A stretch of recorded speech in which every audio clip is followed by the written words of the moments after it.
लेते हैं। हम बात कर रहे हैं इंग्लैंड के खिलाफ पाकिस्तानी क्रिकेट टीम के ऐलान करदा खिलाड़ियों के हवाले से, और जिस तरह से बांग्लादेश के खिलाफ सीरीज में जो खिलाड़ी थे और जो दावे किए गए थे कि चैंपियंस कप से नया टैलेंट सामने आएगा। 50 ओवर्स का टूर्नामेंट हुआ, वही घूम फिर के पुराने खिलाड़ियों ने रन स्कोर किए। कामरान गुलाम ने 2 सेंचुरियां बनाई और उन्हें सेलेक्ट नहीं किया गया। खुर्रम, एक और चीज़ के इस चैंपियंस कप कराने का फ़ायदा क्या हुआ जब आपने जो प्ले ऑफ से पहले आपने कहा कि वो प्लेयर जो पाकिस्तान टीम में आ गए वो नहीं खेलेंगे, तो फ़ायदा क्या हुआ स्टार क्रिकेटर्स के बगैर? समझ नहीं आया ना। अच्छा, मेन चीज़ ये कि अभी आपने एक फर्स्ट टेस्ट की स्क्वाड अनाउंस किया, मतलब अगर 4-5 होते तो हर टेस्ट मैच का स्क्वाड अलग अलग होगा। आप मुझे बताया ना, इसमें लड़के का कॉन्फिडेंस कहाँ जाएगा? मैं एज ए प्रोफेशनल क्रिकेटर हूँ, खेल रहा हूँ। अगर कोई मुझे बोले भाई आप इसमें 100 भी करोगे ना तो अगले स्क्वाड की दोबारा अनाउंस होगी, उसमें हम देखेंगे। तो आप सोचें मेरा कॉन्फिडेंस कहाँ जाएगा 100 करने के बाद भी। और अभी तो पहला मैच है और पिछली सीरीज माशाल्लाह कितनी अच्छी खेली है सब ने। A to Z जितने भी हैं, सुपरस्टार हो या कोई स्टार हो ही ना, सबका स्टैंड। अब सोचे ना, आप कोई भी चीज़ में ना अगर आपको आउटपुट निकलवाना पड़ता है ना लड़के से, तो उसको कॉन्फिडेंस देना होता है।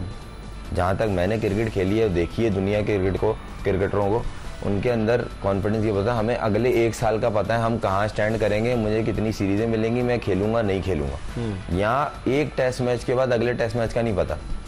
आप मुझे बताएं ना, विद रिस्पेक्ट मुझे आप बताएं, अब्दुल्ला शफी दोबारा नहीं, अभी दोबारा नाम आ गया। क्या किया उसने बांग्लादेश? नहीं मुझे, आप मुझे ये बताएं। नहीं, पहले कौन सा किया बता? सही है, चैंपियंस कप में क्या किया? कामरान गुलाम ने किया है, उसका नाम क्यों नहीं आया? क्या पसंद नापसंद का फैक्टर है? और मैं आपसे सर बोल तो रहा हूँ, खुला है। हाँ। भाई ऐसी लाइकिंग डिसलाइकिंग, एक तो ये बड़ा मसला है ना, टेक्निक बहुत अच्छी है भाई, प्लेयर अच्छा है, हम खुद उसको बोलते हैं प्लेयर अच्छा, मगर अभी फॉर्म में नहीं है। लेकिन खिलाना जरूरी है। कोई किताब में लिखा हुआ है पाकिस्तान से बढ़ के कुछ भी नहीं है, पाकिस्तान से मैं हूँ, मेरे से पाकिस्तान नहीं है। तो इसलिए आपको देखना चाहिए। मैं फिर बोल रहा हूँ, उसके 11-12 मैचों में 890 रन है इमाम के, उसमें 3 50 किए उसने, और अच्छे हेल्दी 50 किए। उसका नाम क्यों नहीं डाल रहे आप मुझे बताएं ना? वो कह रहे हैं अभी हमारे ज़ेरे गौर है उसका नाम। नहीं, अच्छा परफॉर्म जो कर रहा है वो ज़ेरे गौर है, कामरान गुलाम वो ज़ेरे गौर है, इमाम परफॉर्म कर रहा है और टेस्ट में किया हुआ है वो ज़ेरे गौर है। नौमान बिलावजह बाहर हुआ, अभी बिलावजह नाम आ गया उसका। अगर आप देखा जाए, या एक मैच खिलाया उसे चैंपियंस कप। मैं यही बोल, नहीं सवाल खुद उठवाते हैं कि पहले क्यों ड्रॉप किया था? अगर पहले गलत ड्रॉप किया था सर उसको, अब डाला है तो अब सवाल उठेंगे, एज भी आएगी उसकी, उसको लाए क्यों है? वो तो चैंपियंस कप में नहीं खेल पा रहा था, उसकी जगह नहीं बन रही थी।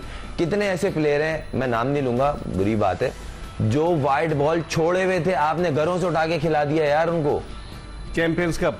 आपने उनको उस कॉन्ट्रैक्ट उठा के, आपको पता है ये 30 लड़के जो सिलेक्ट हुए इन्हीं को कॉन्ट्रैक्ट मिलेगा।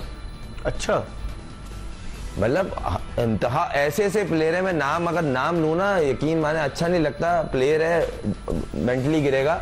बहुत अफसोस हुआ कि उस लड़के ने एक दो तो मैं आपको ऐसे ही बताया था, मैच 50 मैच T20 के खेले, उसका एक 50 नहीं है और वो सिलेक्ट हुआ है। किसमें? ये एक बता रहा हूं मैं आपको, चैंपियंस कप में जी, एक अनगिनत है।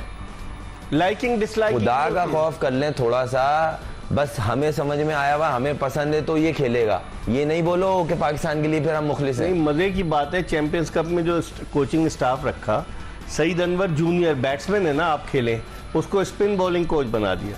ताहिर महमूद बैट्समैन है ना, उसको स्पिन बॉलिंग कोच बना दिया। तो अपने लोगों को मंजूर नजर, लोगों को नवाजने का सिलसिला है ना खुर्रम। ये नहीं, मैंने तो आपको एक लफ्ज बोला है ना, हर चीज में लाइकिंग डिसलाइकिंग है। तो इससे पाकिस्तान क्रिकेट को क्या फायदा हो रहा है? तबाही की तरफ जा रहे हैं, तबाही की तरफ जा रहे हैं। अमेरिका से आप हार गए, अफगानिस्तान से सीरीज आप हार गए, बांग्लादेश से आपने हिस्ट्री बनवा दी, आयरलैंड से आप हार रहे हैं, जिम्बाब्वे से आप हार रहे हैं। मतलब अभी भी आप बोल रहे हैं कि हम तबाही की तरफ जा रहे हैं। और अभी लग रहा होगा कि जी ये बहुत यहाँ बैठ के बहुत बोल रहा है। भाई बोल इसलिए रहे हैं जो दिख रहा है, मादरत के साथ। गलत करोगे, गलत बोलेंगे, अच्छा किया सर आंखों पे। ये हमारे मुल्क की टीम है, मैं इसको ओन करता हूँ। मगर अफसोस ये हो रहा है कि आपका भी कोई सिलेक्शन का कोई मेयार ही नहीं है, स्टैंडर्ड ही नहीं है। एक लड़का पहले सिलेक्ट हुआ गलत, उसने अपनी सिलेक्शन परफॉर्मेंस से साबित कर दी सही, अब आपने उसको बाहर कर दिया पर्सनल रीजंस। देखें बात छुपती नहीं, आज निकल खुलेगा वो, अभी उसका टाइम है, क्यों बोलूंगा तो फिर वो बात कहीं और चल जाएगी, तो इसलिए अभी चुप रहो। आज ना कल खुलेगी। इमाम मुझे बताया ना, इमाम बाहर बनता ही नहीं है टेस्ट सीरीज में। ऑस्ट्रेलिया में कहते हैं कि वो सेल्फिश खेला, 900 रन किए हुए उसने 11 मैचों में। सेल्फिश खेलता है भाई। कौन, आप मुझे बताए ना, आप मुझे बता दें कौन पॉजिटिव खेल रहा है, मुझे आप बताते चले। टेस्ट सीरीज खेल लेते बांग्लादेश में, ये जो टेस्ट सीरीज थी ये सेल्फिश वाली क्रिकेट खेलनी थी, आप मैच जीत जाते, ये मैच सेव कर जाते। लेकिन यहाँ तो गलत स्ट्रोक्स खेल कर आउट हुए आप। 30-35 आप मुझे बता नहीं, मैं एक बात बोल रहा हूँ इकबाल भाई, कि अगर आप ये बोल रहे हैं कि वो सेल्फिश खेलता है, लिस्ट बहुत लंबी है, बहुत लंबी लिस्ट है। आप एक के कंधे पर रख के गन्ना चलाएं। खुर्रम मंजूर हमारे साथ मौजूद है, उन्होंने बड़ा वैलिड पॉइंट रेज किया है कि अगर आपने एनओसी दे दिया है तो आप उसी वक्त ना दें एनओसी, और फिर उसके बाद आप बुला रहे हैं। इस पर हम मजीद बात करेंगे एक ब्रेक के बाद। Stay tuned to Express News. Welcome back after the break. आप देख रहे हैं एक्सप्रेस स्पोर्ट्स पेज और मेरे साथ मौजूद हैं पाकिस्तान के टेस्ट क्रिकेटर खुर्रम मंजूर, जिनसे हम बात कर रहे हैं पाकिस्तानी टीम के सिलेक्शन के हवाले से, पाकिस्तान के क्रिकेटर्स को जो जिस तरीके से नवाजा जाता है और जिस तरीके से उनको खुड्डे लाइन किया जाता है। बहुत सारे मसाइल हैं पाकिस्तान क्रिकेट के, उन तमाम मौजूदात के हवाले से बात कर रहे हैं। और आप देखते होंगे अहमद शहजाद तो अब खुलकर बैटिंग कर रहे हैं। खुर्रम क्या कहेंगे, कश्तियाँ जला दी उसने अहमद ने? नहीं, देखें कहीं ना कहीं अफसोस तो है ना यार।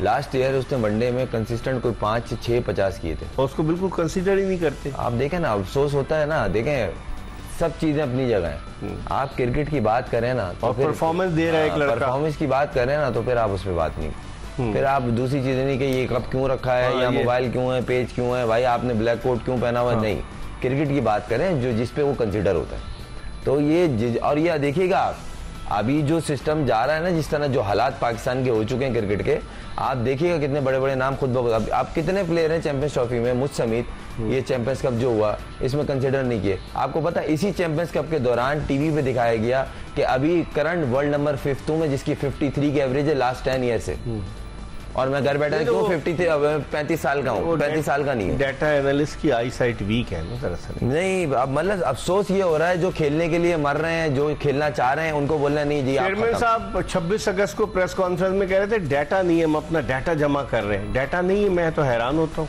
डाटा एनालिस्ट टीम के साथ जाता है ना, तो चेयरमैन साहब को बताने वाले उनको जिस तरह से गाइड कर रहे हैं वो गलत कर रहे हैं ना, कि डाटा ही नहीं है आपके पास, ऐसा हो नहीं सकता। मुझे तो ये समझ में नहीं आ रहा डाटा वो किसको कह रहे हैं, प्लेयर्स का जो डाटा क्या? नहीं, यही तो बोल रहा हूँ ना, चेयरमैन साहब कौन सा डाटा बोल रहे हैं ये पहले पता करें।